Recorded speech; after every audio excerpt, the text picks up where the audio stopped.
as well. People often send me questions asking me, well, how can I better understand this idea of Kabbalah? How do I know what we're looking at, and how can I understand what you're telling me? What book should I read, and how can I get into a study of Kabbalah?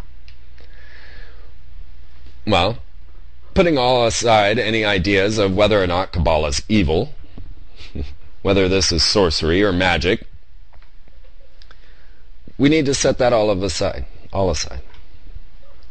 We need to recognize that there is something to all of this, that it can't just be ignored, that the Bible has been following us around for, a couple millennia, and that this Hebrew understanding of reality cannot be escaped.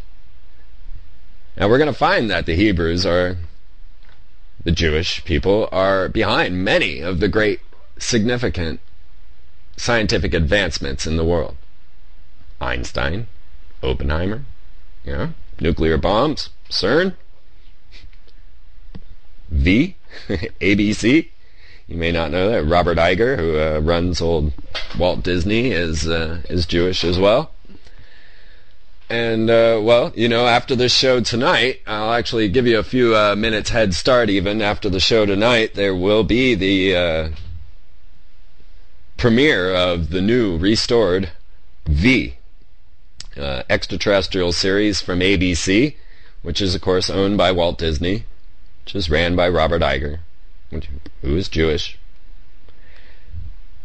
And we're probably going to see a lot of this Jewish history encoded into this story, and we're going to see a lot of predictive programming. I can't wait to discuss that all with you. It'll come on immediately after Radio Freeman, and I'll be there watching it, and next week I'll give you my update on my thoughts and feelings on what they were trying to say to us and what they're showing us and how deep the programming is going and how real this situation might be. Now, to fully understand the Kabbalah, to try and get into this perspective and understanding of these secret signs and symbols that we see all around us. Now, most of what I see in just your average, straightforward, regular corporate logos, let's just have a look. If we look at McDonald's, we see gold and arches. Now, of course, we know the Templars were most famous for gold and arches. And it was the Templars that then gave you money and took all the gold and the arches. Of course, then we're run out, but now forgiven by the Pope again. Long story. Go listen to Radio Freeman. Covered a lot. And if you're not getting the whole story there, definitely check out the Free Zone Saturday nights live on Oracle Broadcasting. And of course, all of that is backed up and saved on the freemanperspective.blogspot.com. All right, get all that out of the way. So Hebrew is this magical force, actually what some are saying is a universal mother tongue. The idea of the Hebrew letters actually being part of a hyperdimensional physical reality. So there are many researchers, and I plan to get them on my show, that are discussing the ideas of Hebrew being part of this hyperdimensional physical reality.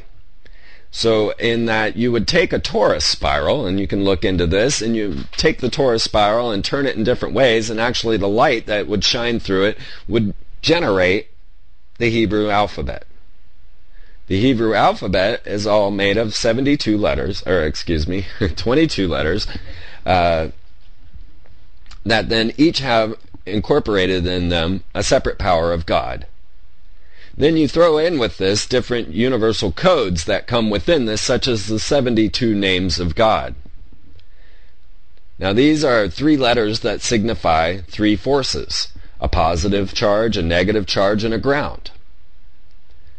So the power is released through their unique shapes, through the patterns expressed in their lines and curves.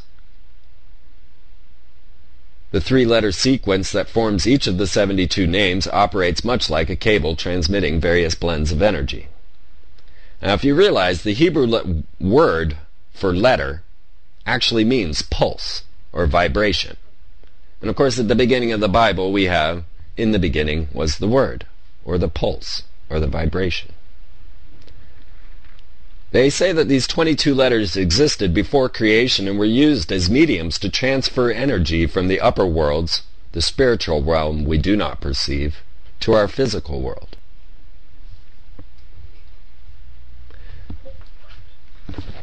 There is much to this Hebrew alphabet. Some call it the spiritual DNA. And they say that with using this power, that it was actually Moses that split the Red Sea and not God, because he understood the power of these letters, these words, these utteration. So as you start to try to understand Kabbalah and you want to understand how this whole thing functions, then what you need to do is begin with the Tarot. Because really the Tarot is considered the book of life. And once you start to understand the patterns in the Tarot and understand the major arcana, you'll start to get greater understanding of the picture, of all of the signs and symbols that we see around us. So as I look at more corporate logos and I see, say, Arby's and its little lasso hat made up its corporate logo, then what I see is R and B, and R within the Tarot is the sun.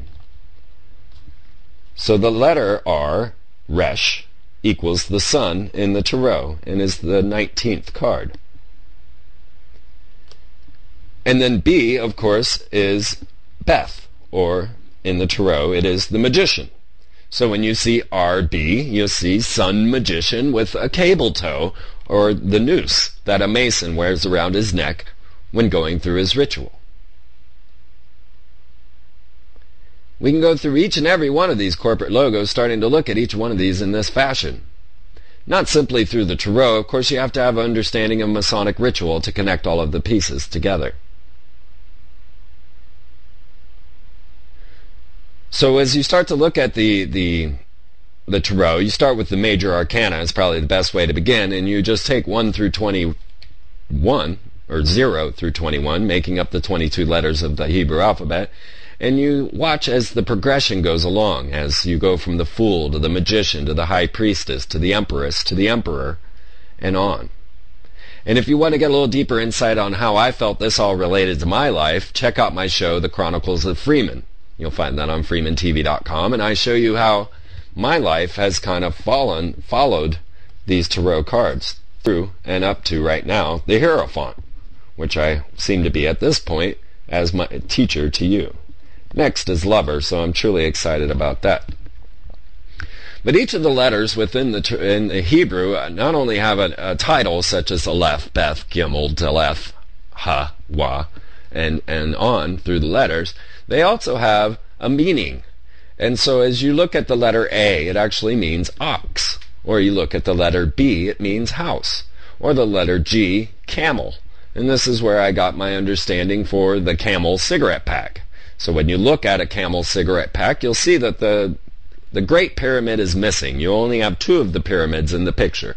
And standing in between where the Great Pyramid is a camel. Now camel in Hebrew means G. And so therefore we're looking at a large G, which of course is emblazoned on every Masonic temple. Sometimes it's replaced by the Hebrew letter Yod, which actually means hand. Now when we look at the concept of G, then what you have to do is take the Tarot cards, the major arcana, these 22 cards, and place them into the Tree of Life. So the Tree of Life has 10 Sephirah, and you can go look it up on the internet, and you'll see that there is this pattern there. And you can take this tree, and in between each of the Sephirah, or dots on the Tree of Life, is a line, and each line is representing a Tarot. And when you look at the line for G, or Gimel, it is the path that goes straight up the center from earth to heaven, or from Malkuth to Kether. And it is on that path that one will travel through the abyss, known as Daleth. This is where Aleister Crowley was known to have gotten lost. The camel is supposed to take you safely across this path, but you must have a proper mind to do so, and much study to understand what you're doing, or you will get lost. So this is not something that people should take lightly, and also there's technologies that have been incorporated in this whole study that have been lost. They are coming back, however. Many of the high technologies from our ancient past are now coming straight forward to us today. I don't know whether Rex Church of the Church of Satan, whether or not his Ragnarok device is actually going to open a portal to the other side. But it's highly possible that CERN will. Let's jump to a little bit of CERN news, since CERN will be launching this month as well. Now, you will find all of these articles placed in the Space War News there on Freeman's blog, the freemanperspective.blogspot.com. I highly recommend keeping up with those.